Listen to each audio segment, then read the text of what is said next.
You know the trip? Oh, yeah. Oh, thank you. How are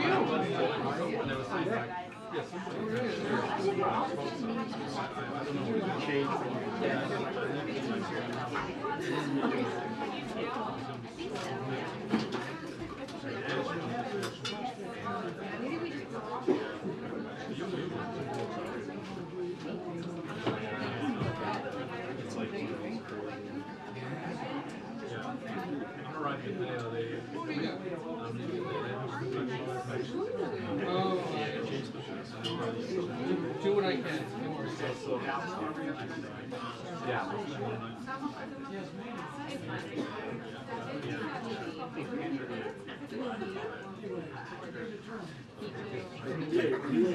We're not going to tell you.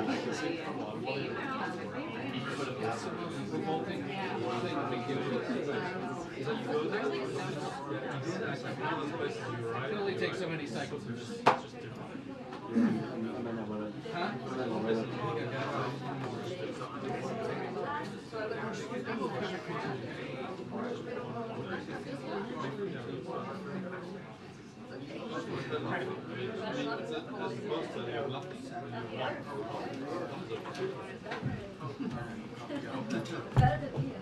Good afternoon, everybody. Good afternoon. Happy Monday. Happy Monday.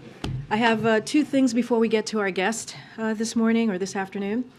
Today, the President and First Lady will honor the 2023 Teachers of the Year from state and territories across the United States for their excellence in teaching and commitment to students' learning.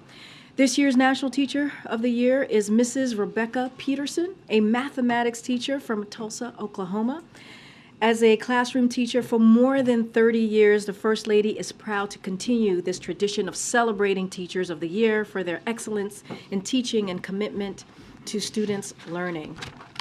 From day one, the Biden-Harris administration has been committed to celebrating and elevating the teaching profession and taking comprehensive actions to increase teacher pay, improve working conditions, and develop high-quality pathways into the teaching profession.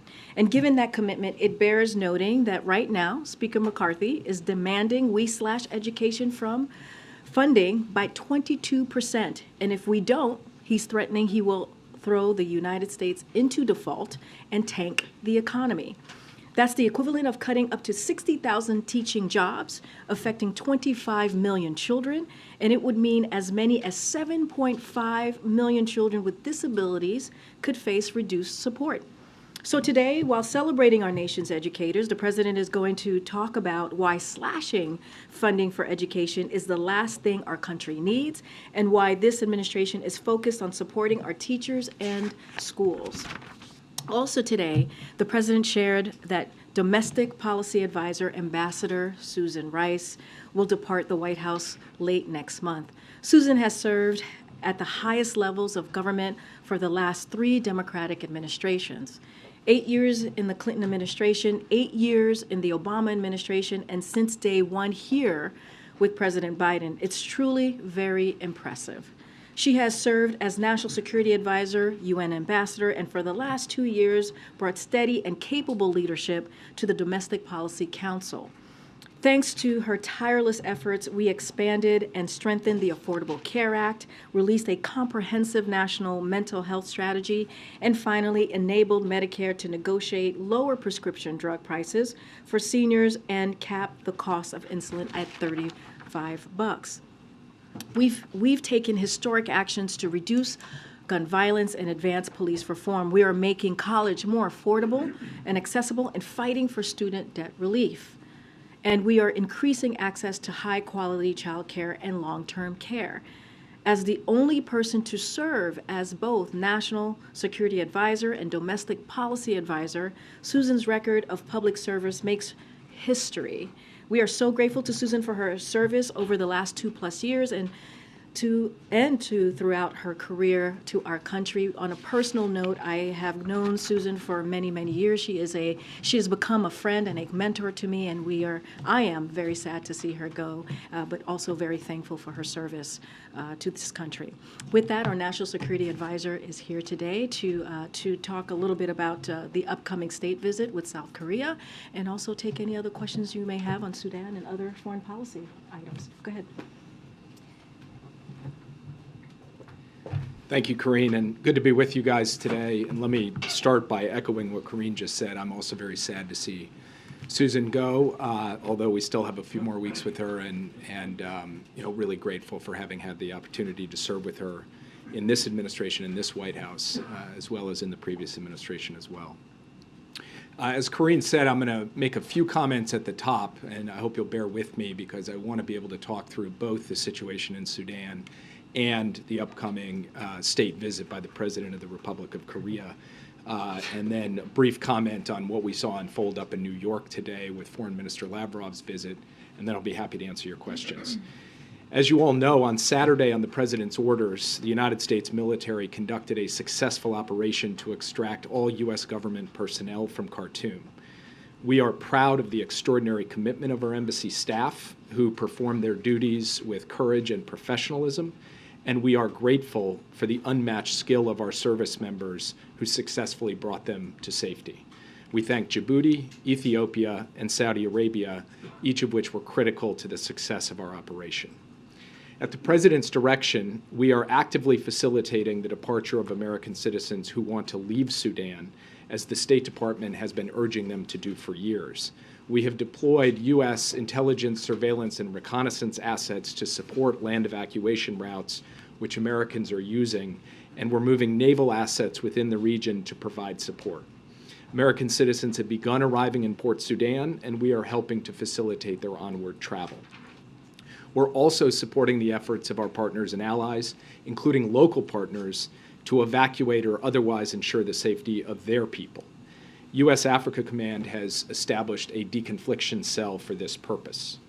We've made clear to the highest levels of both the Sudanese armed forces and the rapid support forces that they are responsible for ensuring the protection of civilians and non-combatants, including people from third countries and humanitarian staff who are still to this day working to save lives.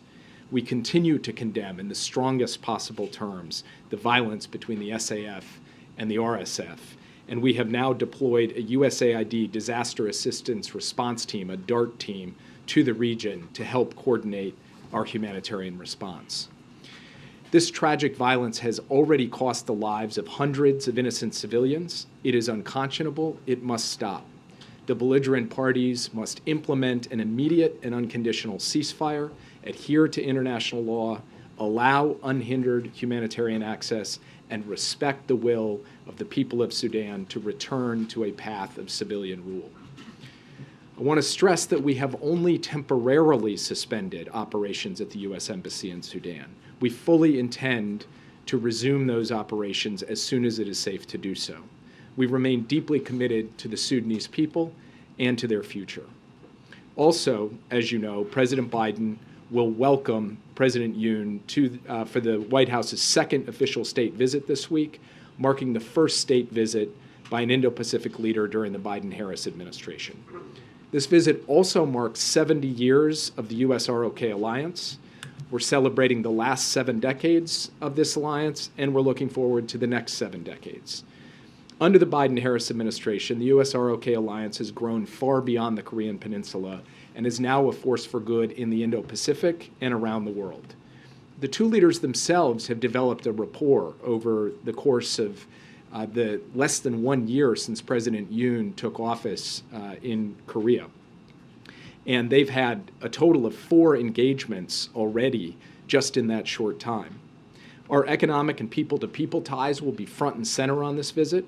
During the Biden administration alone, just in the last 2+ years, the Republic of Korea has invested over $100 billion in the United States. That is translating to jobs across this country. This includes the Samsung semiconductor fab in Texas, Hyundai's work to build an EV factory, significant new investments by SK and battery plants, among others. The summit will also celebrate what we've been able to do under President Yoon's leadership since he took over. From unveiling its first ever Indo-Pacific strategy to being the first president of the ROK to ever attend a NATO summit, to co-hosting the second Summit for Democracy, the ROK is stepping up around the world. President Yoon has also shown determination and courage in his moves to improve ties between the ROK and Japan, an issue that has long been of deep interest to President Biden. Together, President Yoon and Prime Minister Kishida are strengthening the ROK-Japan relationship in ways that leave us all stronger and have helped contribute to a stronger trilateral relationship among the United States, the ROK, and Japan. This visit, of course, also comes at a critical moment as North Korea continues to develop its nuclear and missile capabilities. The two leaders will have a chance to consult closely on that. President Biden will reinforce and enhance our extended deterrence commitments to South Korea with respect to the threat the DPRK poses.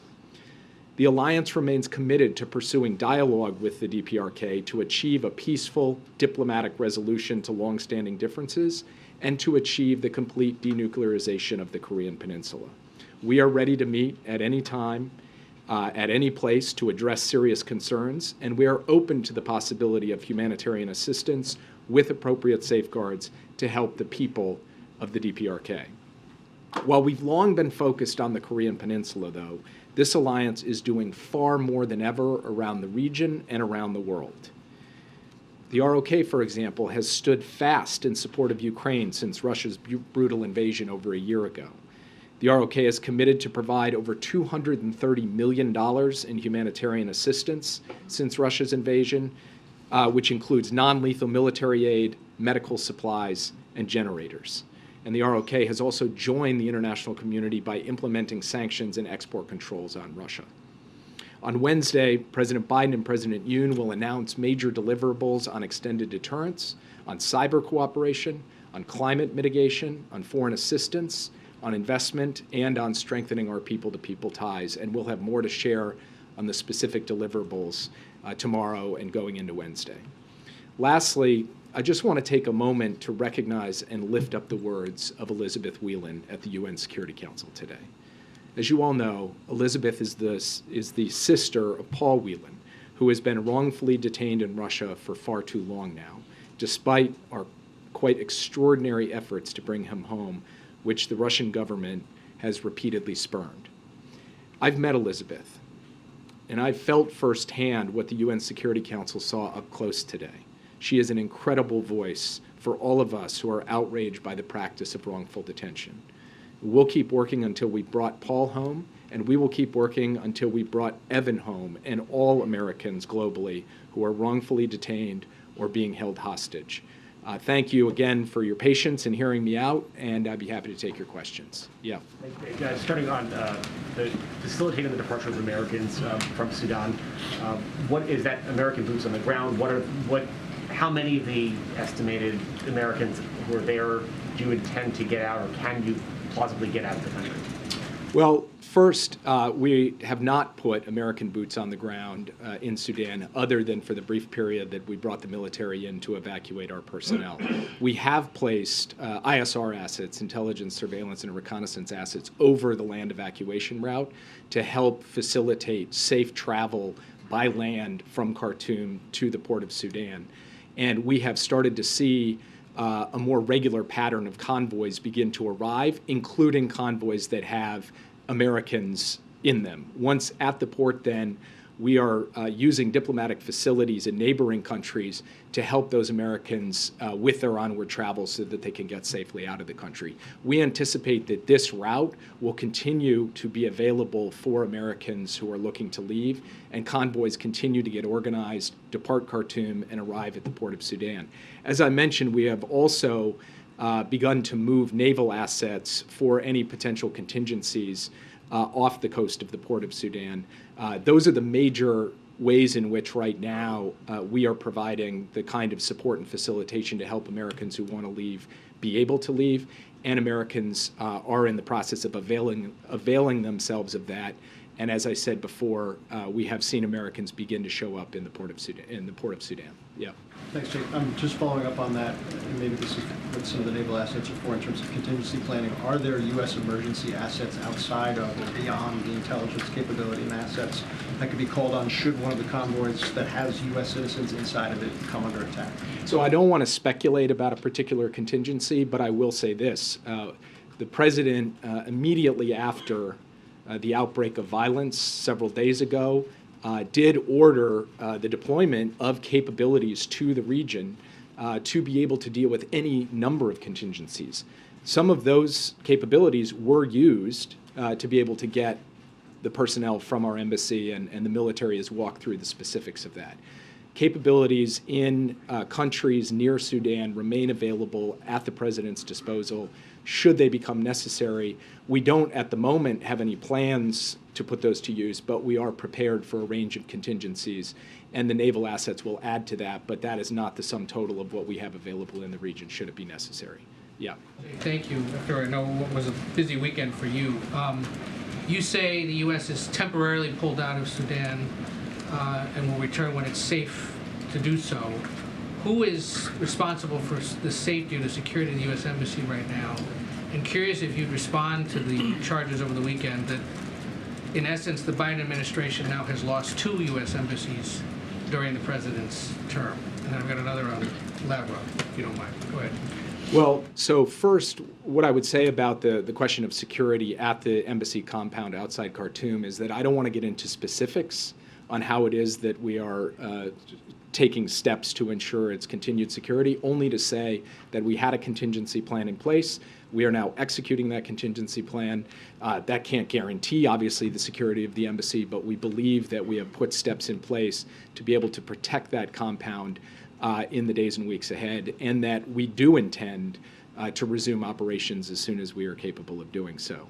I'm not sure what you mean by a charge about, quote unquote, losing embassies. The broader diplomatic community, including the entire United Nations community in Khartoum, has closed down.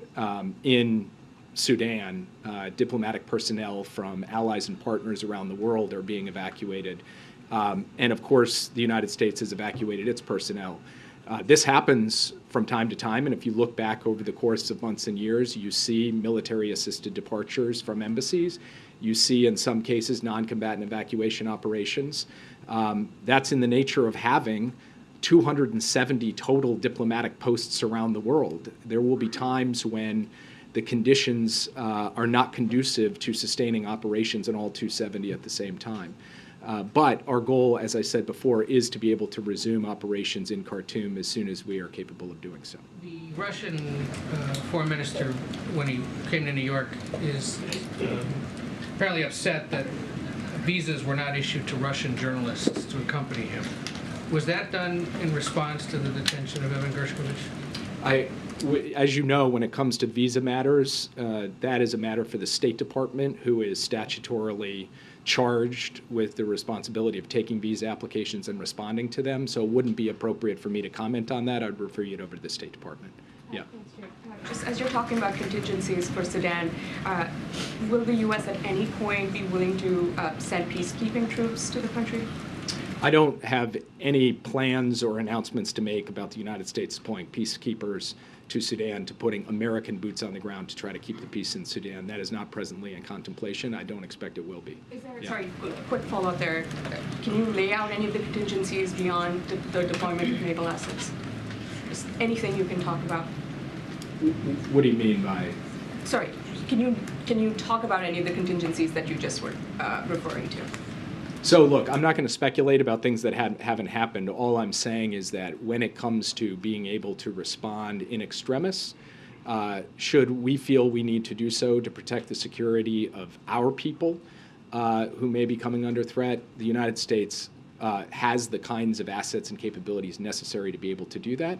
But from our perspective right now, we believe that the current course that we are on, which is to continue to try to facilitate and support this land evacuation route, is the best way for us to proceed. Again, that involves a set of ISR assets. It does not currently involve U.S. forces on the ground. Yeah. Jake, you just mentioned that you are seeing more Americans arriving at the port.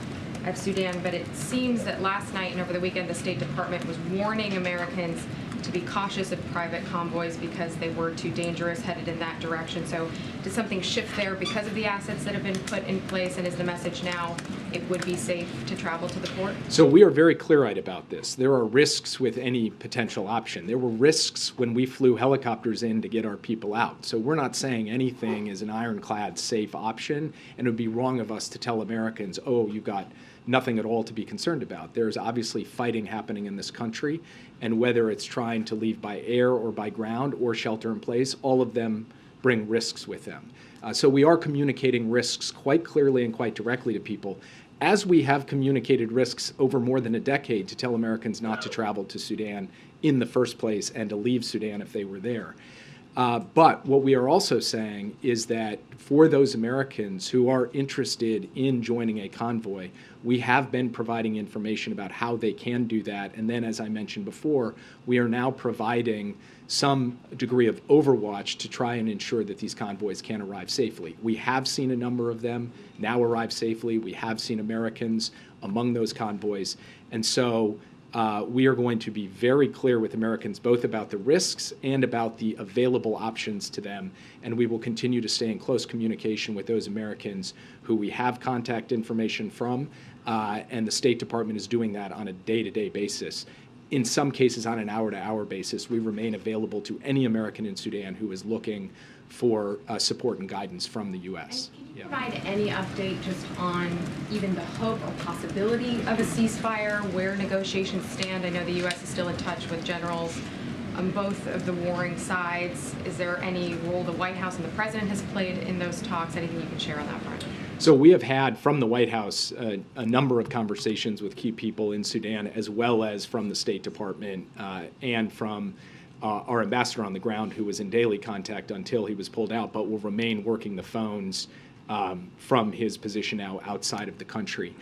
I don't want to speculate about what will or won't happen because it's a very dynamic situation, but we have not given up on the notion that there could be a ceasefire that comes into effect and is durable. There was a ceasefire in place during a portion of the Eid holiday. There is, as we speak now, efforts by both sides to have a diminution in violence. There is a goal to continue extending that beyond the end of the Eid period, and we will keep working with close partners in pushing the two sides to try to deepen and extend the diminution in violence that we have seen and to try to get a permanent and durable ceasefire in place. I can't give you a prediction as to whether that is likely to be successful or unsuccessful. We see the risk of protracted conflict here, but we also see a possibility, one that we are going to exercise every tool we have available to us, that we could get to a ceasefire, and we want to drive to that if at all possible. Yeah. Jake, what more can you tell us about the contours of the nuclear deterrence package that you're going to announce this week? Should we view it in the context of the desire on the part of the majority of people in South Korea that they should have their own nuclear deterrence? We will have the two presidents actually release a statement that deals with the question of extended deterrence, particularly in the context of the threat and the evolving threat posed by the DPRK. I'm going to wait until we roll out that statement. I won't preview it in great detail from this podium, but what I will say is that we believe that that statement will send a very clear and demonstrable signal of the United States' credibility when it comes to its extended deterrence commitments to the Republic of Korea and to the people of Korea. And we also believe that the ROK has been a good steward of its non-proliferation obligations under the NPT and will continue to do so. Yeah. Thanks, Jake. One of the early kind of themes of the messages of the administration was foreign policy for the middle class.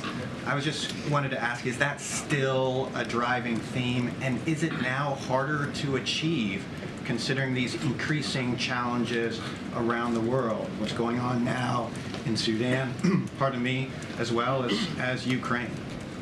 So, I've heard some voices saying, for example, we shouldn't support Ukraine because we have to be focused at home. And my answer to that is the same answer the Democratic and Republican presidents have given over the course of decades, which is we're the United States of America. We can and must do both.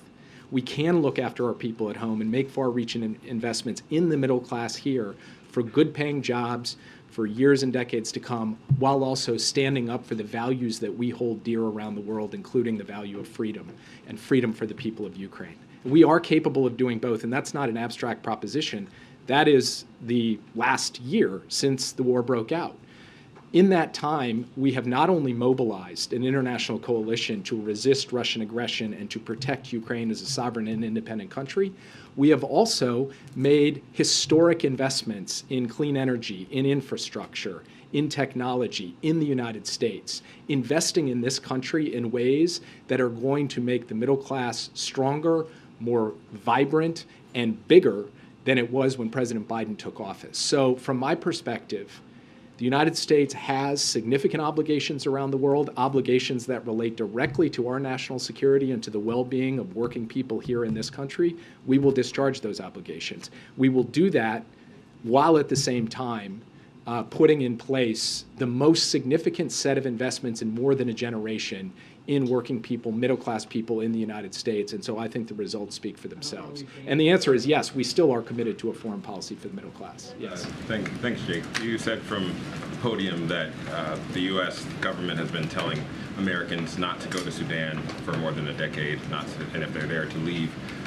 Obviously, that message has had limited impact because there are thousands of Americans who were living in Sudan when this fighting broke out.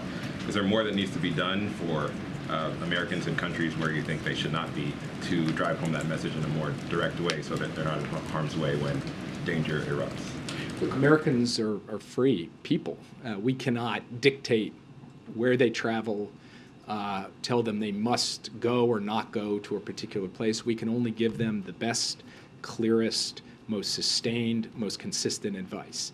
And we have been as clear, as consistent, and as sustained as we possibly can over the course not just of this administration, but previous administrations, to tell people about the dangers of living in Sudan. I would also point out that the American people do need to understand, as I've stood at this podium and said in other contexts, like in Ukraine, it is not standard practice for the United States to send in the U.S. military into war zones to extract all American citizens. We didn't do it in Libya, we didn't do it in Syria, we didn't do it in Yemen, and no, we didn't do it in Ukraine. Afghanistan was a unique case involving the end of a 20-year war that the United States was centrally involved in. But Americans should understand that we will go to great lengths to support and facilitate their departure from difficult circumstances, that we will try to protect them from harm as best as we possibly can, but that there should not be a broad expectation of a massive military operation to seize an airport or otherwise evacuate people from a country. And that has been the pattern over the course of many years. It is the exception, not the rule, for us to do something like that. Yeah. So when it comes to those great lengths you just mentioned, Kirby this morning said that right now, you know, it's not very safe to try and run some larger evacuation, but should we take that to mean that there is a willingness to conduct a larger scale evacuation if and when conditions improve, or no? Well, there's certainly a willingness to take steps to help Americans be able to get out of the country. And if those steps in a risk analysis included, you know, potentially facilitating civilian flights or anything else along those lines, the president has asked for every conceivable option to be able to help Americans. We would like to help as many Americans go as possible, but we want to be able to do so in a way that is fundamentally reducing overall risk, not increasing overall risk.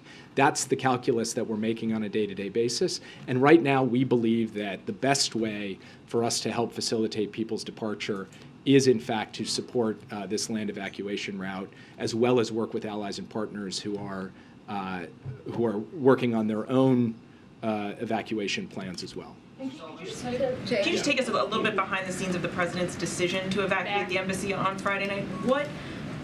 What was it that tipped the scale for him to realize, you know, this is go time? I think it was a combination of three things. One, the opportunity presented itself because it became clear to us that this was a viable operation, that we could run it, we could do it, and so he thought, okay, you've given me an option that will be successful. Second, it became clear also that there was a decent likelihood that we would see some form of protracted conflict, even if punctuated by moments of ceasefire. And so we couldn't just wait for the end of this all. And then third and finally, there were considerations, which I won't go into great detail here, involving how long you can sustain a platform with a full complement of U.S. personnel living at an embassy indefinitely while fighting is raging and supplies are difficult to obtain. So you put all of those things together. The president felt this was the right moment. It was the right opportunity. He directed his military to seize that opportunity, and they successfully carried out the mission. Yeah. Thank you, Jake. On Ukraine, I wanted to give you the opportunity to respond to a former White House stenographer who this month outed you as an anonymous senior administration official who briefed reporters on Air Force Two en route to Ukraine in 2014. He says that you spoke about giving aid to the Ukrainian national gas industry just days after the second son had secretly joined the board of a Ukrainian gas company. He says he considers you part of a corrupt influence peddling conspiracy. He wants to testify to a Delaware grand jury about it. Do you have a response to that? And were you part of a corrupt influence peddling operation involving the Biden family in Ukraine or any other country? No. Yeah. Thank you so much, Jake. Two questions. One about the conversation I had with your counterpart from Brazil about the Lula comments on the war in Ukraine. Do you believe that conversation put the episode behind, smoothing the situation, and today Brazil condemned the violation of Ukraine territorial integrity at the UN Security Council? So right now, do you have confidence you can count on Brazil on the matter? And then I have another question about the delegation going to Colombia. I had a good conversation with my Brazilian counterpart, Ambassador Amorim. We covered a wide range of issues, including Ukraine, and including some of the public comments that we had seen. It was constructive. It was detailed. We agreed we were going to follow up and have a further, longer strategic conversation about the full range of issues that the U.S. and Brazil both face around the world, and I'll leave it at that for now. But I do have confidence in the fundamental underlying strength of the U.S.-Brazil relationship. It is a relationship of two great democracies, two peoples who are dynamic and innovative, and there's a lot of good work we can do together, including, for example, in protecting the Amazon, and President Biden just made a significant announcement of U.S. support for a Brazilian initiative to be able to protect the Amazon. That's the kind of thing that we should build on, even as we take on these difficult geopolitical challenges together as well. Yeah. Yeah. Quick question. Sorry, is that we're both in the same line? Yeah. Go for it, and then. Okay. Thanks. Okay. Thank you. Going to the state visit. Is the question of South Korea contributing to Ukrainian ammunition supplies going to be part of the something they'll discuss, whether that's via the U.S. or directly to Ukraine? Thank you. Well, I will disappoint you by saying that I'm not going to get into the private conversations that they will have about Ukraine. Obviously, Ukraine is going to be an important topic of conversation. The president will thank President Yoon for the $230 million in non-lethal assistance they have given, the support on sanctions and export controls, and then they will have a chance to talk about the military situation on the ground there. But I'm not going to go further or get ahead of the president in terms of that conversation that will take place when President Yoon and he meet here at the White House on Wednesday. Yeah, I'll take the, and then I'll call it a day. Thank you, Jack. I appreciate congratulate you on the 70th anniversary of the U.S. and South Korea alliance. And the South Korean people are excited about what gift President Yoon will bring from this summit. So what, would be the surprising agreement between President Yoon and President Biden? What kind of? Well, if I told you about the surprising agreement, then it wouldn't be a surprise anymore. So, no, I don't. Look, actually, I don't. We're not going to spring something on the world or on the American people or on the Korean people. I think the Korean and the American people are expecting to see a summit in which there are tangible deliverables in the security space, and we will have deliverables related to extended deterrence in the economic space, and there will be announcements of significant investments in the people-to-people space, and you will see announcements in that regard as well. And then they expect the two presidents to cover issues related to the big topics of the day, from the war in Ukraine to the climate crisis. And so I think this summit is going to meet the very high expectations that both publics have from it, and they're right to have high expectations because we are reaching a new level in strength of the U.S.-ROK alliance. I think that will be on full display when President Yoon is here on Wednesday, and we are very much looking forward to laying out the full suite of achievements and outcomes from this summit on Wednesday. And I will not further steal the thunder from the president, either this president or the ROK president, before doing that on Wednesday. Russia mentioned the possibility of sending more than 10,000 North Korean troops to the Donbass. How can you say about this? North Korea's troops, special forces to Donbass, Ukraine. So how are you going to say about this?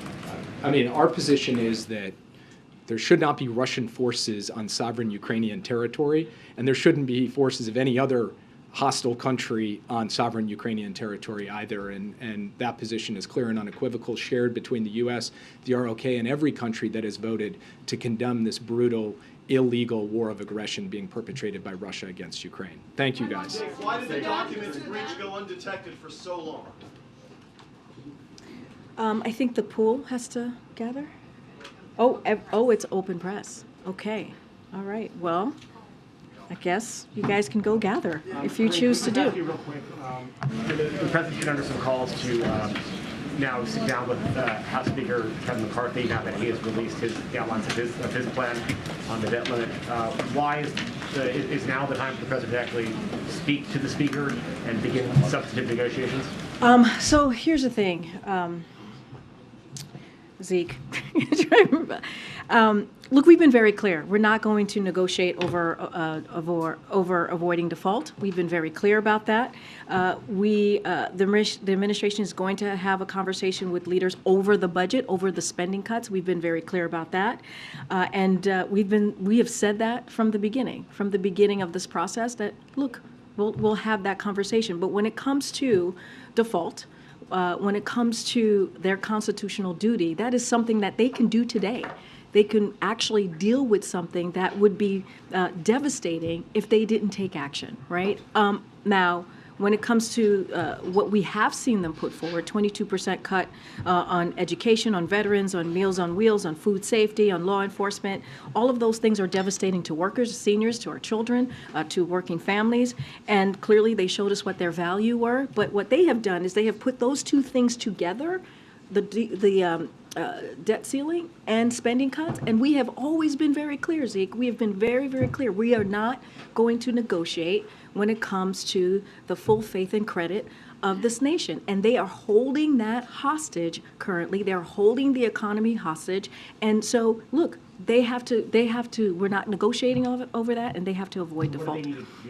It's very clear. It's very clear. They need to make sure that we're not put in a situation where our economy could be put at risk. And again, been very clear about that. I think we have to. Yeah, you have to leave now if you want to cover, and I'll go for another. I think once he starts speaking, we have to end. So I'll go for a couple more minutes. Go ahead. Thank you, Karine. We saw the Mifid-Cristone decision, and so I wanted to, we saw the statement from the president, of course, over the weekend as well. Just going forward, as that case makes its way through the courts, what more can we expect to see from the White House and from the president, of course, the VP? So look, so the one thing that really want to make sure that the American people understand that Mifid-Cristone is very much remains available while we continue the fight in courts, and that's what we're committed to do. We've said this over and over again. This administration, the Biden-Harris administration, is going to continue to fight for women's rights. We're going to continue to fight for the FDA to have the right to make these medical decisions, to make these evidence-based decisions, and so that's what we saw. That's what the judgment really preventing the lower court decision from going into effect, which is incredibly important. But we are going to continue to fight, and we're going to continue to call on Congress to codify Roe. And that is something that you saw in the president's statement, something that you've heard from the president many times. Again, the fight continues. We're going to continue to fight for millions of women who are across the country, and that will not stop. So just a specific question on that. A lot of retail pharmacies, the pharmacy chains around the country are going through this certification process to keep the pill available, or even in some situations make the pill available for the first time. Can you give us an update on where things stand? Is the White House working with HHS, because that regulatory change was proposed in January? Is there any update on that? Because I that's don't very have an big update. That is something that HHS can speak to much more directly. What I can say from here is that we believe that we will prevail in the courts. We believe that the law is on our side, and we're going to continue to fight for millions of women across the country. Go ahead, Joey. Yeah, thanks, Karine. I want to follow up on what Zeke asked there. Senator Klobuchar on CNN yesterday said that President Biden should sit down and negotiate with the Speaker on the budget, but also made clear that the spending cuts and should not be tied to the debt ceiling. And so, would President Biden sit down with McCarthy to debate, to negotiate their different budget proposals, or what is the position? So I want on to be meeting very with them? clear here. The House Republicans' position is unless the President and the Senate agree to their entire agenda, that they're going to default and crash the economy. And that is dangerous. That is something that we're going to continue to call out, and it is unreasonable to do. We have been very clear. There will not be any negotiation around the debt ceiling, right? This is something that is their constitutional duty to do. They've done it 3 times. You've heard me say it over and over again. They did it 3 times in the last administration, and they should do it now.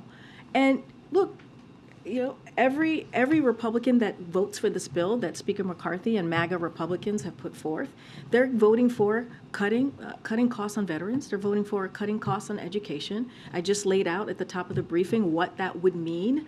60,000. I mentioned 60,000 teachers. I mentioned how many kids it would affect. And so that's what they would be voting for, against those things that American families need. And we're talking about programs that they need to meet ends meet. And so we've been very, very clear. It is unreasonable to put forth what they did last week. It is cruel. That piece of legislation is cruel. And so they need to really make sure that we don't go into default. And that's what they're asking to do. They're asking to hold our economy hostage and go into default, and that's something that we're going to continue to call out. Now, last week you didn't seem to rule out the possibility, though, of President Biden sitting down with McCarthy at some point. Is that something you're open to? So look, again, House Republicans must avoid default, been very clear, and that is within their power to do at any moment. That is within their power to do at any moment. And so that's what we're expecting them to see. I think I have to wrap it up super quick, guys. Go ahead. On the teachers? In the Ralph Yarl shooting in Kansas City, local leaders are calling on the DOJ to step in and pursue hate crime charges. Is that something that the White House would support? I'm not going to get ahead of the DOJ. That's something that they need to decide. We've been very clear about Ralph Yarl. As you know, the president spoke to him and his family last week to wish him a speedy recovery. And we've been very clear on how we see moving forward when it comes to gun violence, and Congress to do more, Republicans in Congress to do more. Person said Biden the president was politicizing the situation. Do you believe that the president was I'm sorry, I didn't hear the governor of Missouri said the president was politicizing the situation. What the president is doing is trying to protect families and communities across the country. That's the action that this president has taken the last 2 years, doing almost 24 actions and executive orders to make sure that we are stopping taking steps to stop an epidemic that we're seeing with gun violence. And that's what he should do as president. Now we ask the House Republicans to do the same, to have some courage so we can protect our families and protect our kids. Thanks, everybody. I'll see you tomorrow.